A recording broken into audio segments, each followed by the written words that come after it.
What's going on, guys? Welcome to the Gridborn's Film and TV podcast, where I review movies, shows, and gaming. Well, even though I'm still on holiday break and everything, I'll be reviewing. What should I do for a review? Well, I did recaps on Dune Prophecy, which I'll bring those back up at the moment.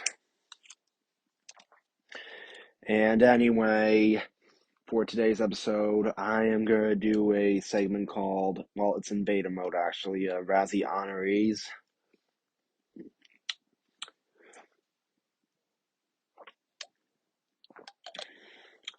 Which I will be reviewing a Golden Raspberry Award movie that had a worst actor or actress who won.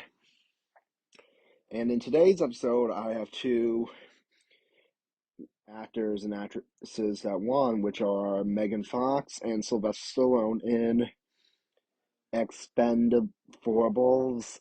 No, I'm just gonna call it Expendables 4.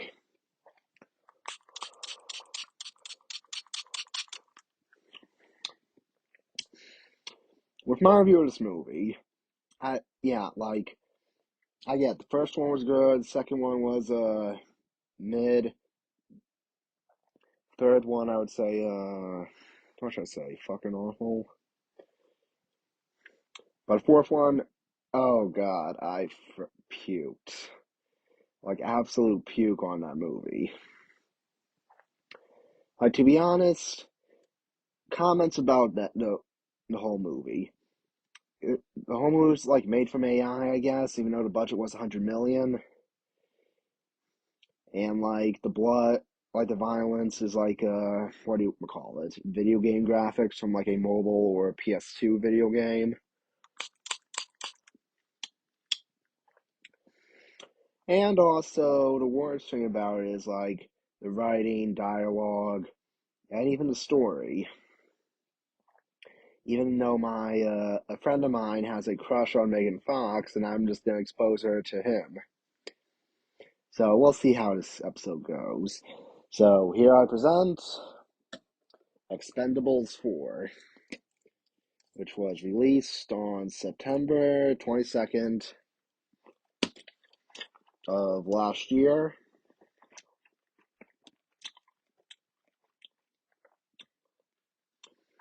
And directed by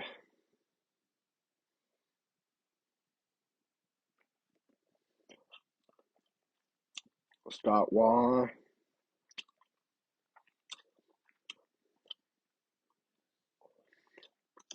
And a screenplay by Kurt Wilmer. Which the plot of the movie is,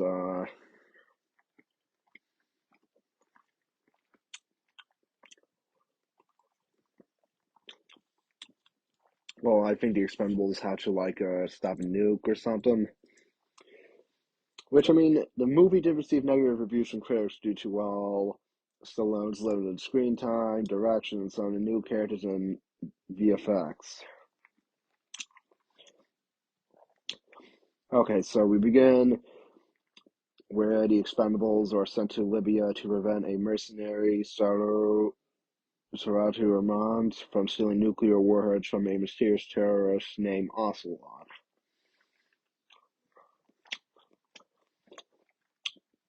The team is led by Barney Ross and former members Lee Christmas, Toll Road, and Gunnar Jensen, Easy Day, and Galan as the recruits. However, they are impacted when all the vehicles are destroyed. And during the fight, when Armand shoots down the plane, the team finds what appears to be Barney's burnt corpse in the wreckage and identified as a stolen leg.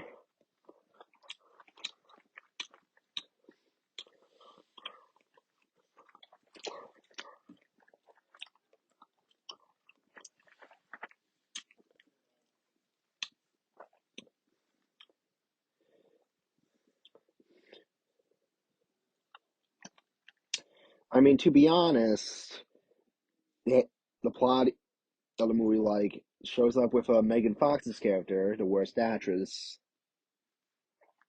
who plays this chick named Gina.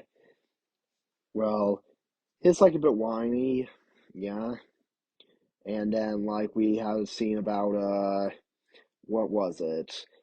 Barney, Bar- the worst acting part, Sylvester Stallone's performance. Oh, I have to get back a stolen ring. Blah, blah, blah, blah, blah, blah. Okay, to move on, even though I had heard a guy named Jumbo Shrimp. At Barney's memorial service, CIA operative Marsh reveals that the team will pursue Ocelot and Ramat, but without Christmas, who Jefferson missing, trying to save Barney, and he's replaced by Gina's former lover, who also bring in operatives named Lash into the team. The team travels to Asia, but is secretly tracked by Christmas, who slipped Gina a tracking device earlier. Barney's apparent death is opened in a seal fire, which the stage could identify. There's a master witness that could identify Ocelot.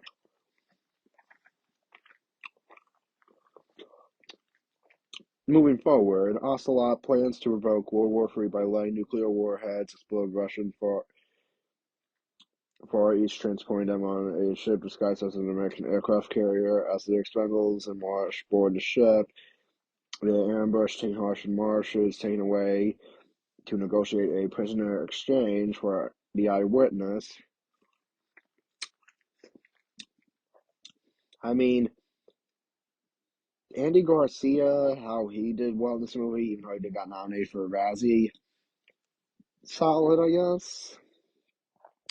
I mean, Jason Statham carried the franchise, or his nickname, Genital Warts, quoted by Garcia. Okay, moving forward. Meanwhile, Christmas travels to Thailand to recruit former General Daisha, who has turned towards Pacificism, but agrees to bring him to a ship to avenge Barney. As Christmas fights his way through a ship, Daisha has to change her heart and helps him rescue the rest of the team. They launch an attack on Vermont's forces during Christmas fights and kills him. Howard Toll has been severely stabbed and needs to remain in med care.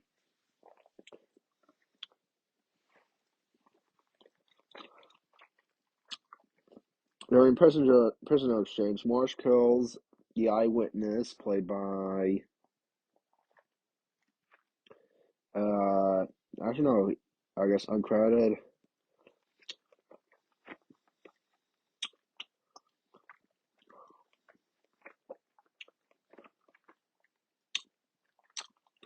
Which Christmas recognizes him as Ocelot. Marsh hopes to profit financially by uniting World War III while the team leaves on Deisha's boat to stay tall. Christmas stays is behind to turn the ship around to avoid global conflict. He confronts Marsh before he's killed by Barney, who faces as surviving the plane crash to escape the explosion and celebrate with the team.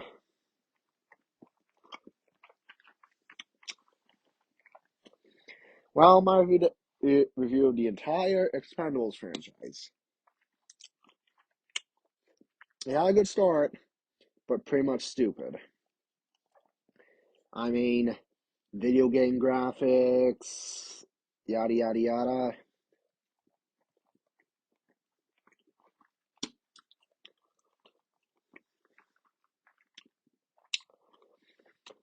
And also in this episode, I'll be reviewing the Robert Eggers film Nosferatu, which I saw the day after Christmas.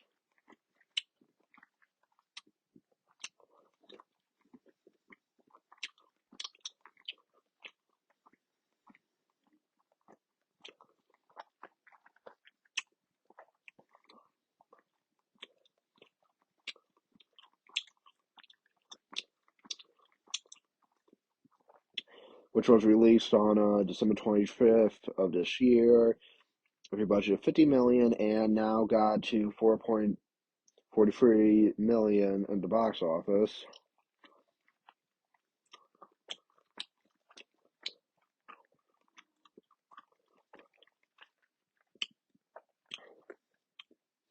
So anyway, hey, let's get reviewing. Seeking companionship, a young Ellen prays for any spirit to bring her love, only to be attacked by a beastly vision, causing her to have a seizure.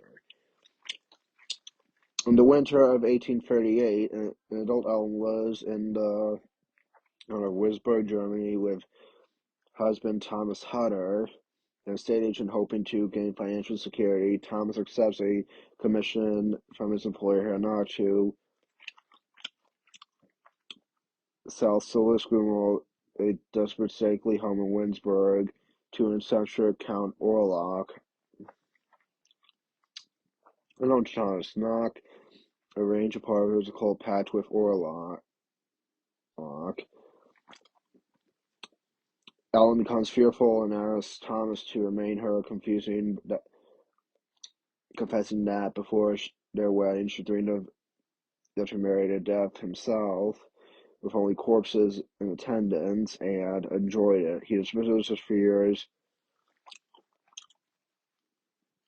and departs for Orlock's castle in Transylvania's Carpathian Mountains, leaving her with a wealthy friend, Friedrich Harding. Arriving in Transylvania, Thomas is shunned by a local rumor on pleasantry affiliated with Orlock that night. He witnessed what they claim is a vampire's corpse and playing chats with an I'd the corpse jolts in pain and vomits. Arriving at the castle next evening, Thomas is greeted by an impatient Count menacing Orlock, who dines with him and on finalizing solo screw was purchased, and immediately Orlock disregards Thomas' inquiry about the villagers, what he saw when Thomas cuts his thumb on a bread night. Orlock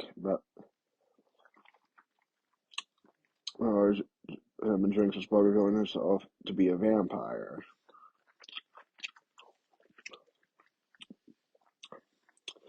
The next night, Orlock takes Thomas's locket, which contains a lock of Ellen's hair, and has him sign a mysterious document with a cold script.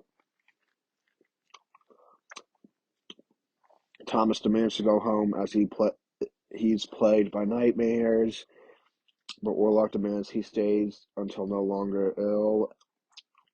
Thomas later finds Orlock sleeping in his coffin, tries to kill him with a pick, but he springs away, counterattacks, fleeing to Council. Thomas falls into a river while escaping each sound and nursed to health by nuns who entreat him to stay and to re-cooperate, but he rushes back to Winsburg to protect Ellen. Orlock sails for Winsburg with a grave dirt and plague infested rats and ships, killing the ship's crew along the way.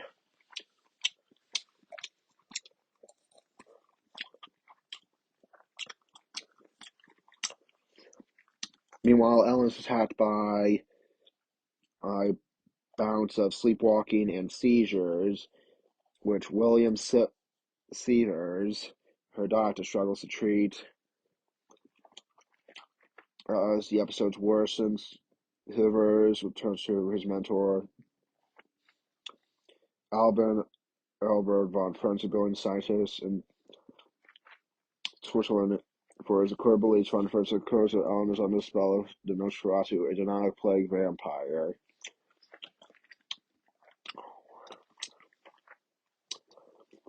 Friedrich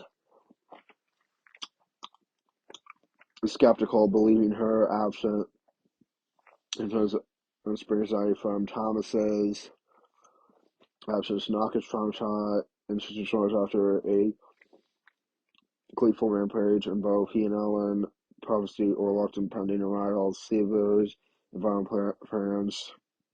Always have the two under the same spear. Such knocks off this day, learn that Orlock is Nosferatu.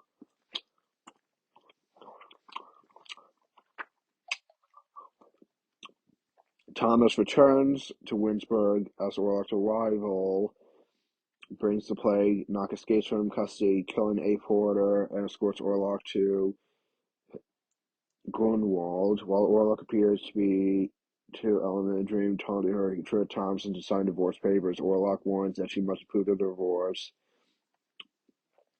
within 2 nights, and the referring pact she made when she summoned him as a girl, or he'll kill Thompson and let the plague consume Winsburg. The following night, Orlock kills Friedrich straightly and demonstrates his power.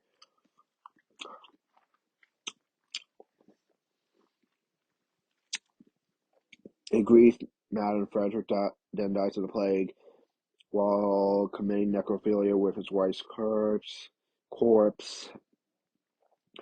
Von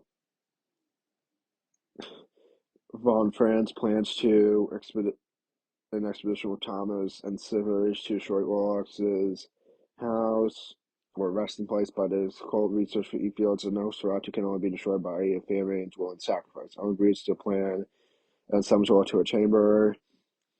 The free man find knocking Orla's coffin and kill him. Von Franz proceeds to burn the whole grove, but Thomas realizes the expedition was a diversion.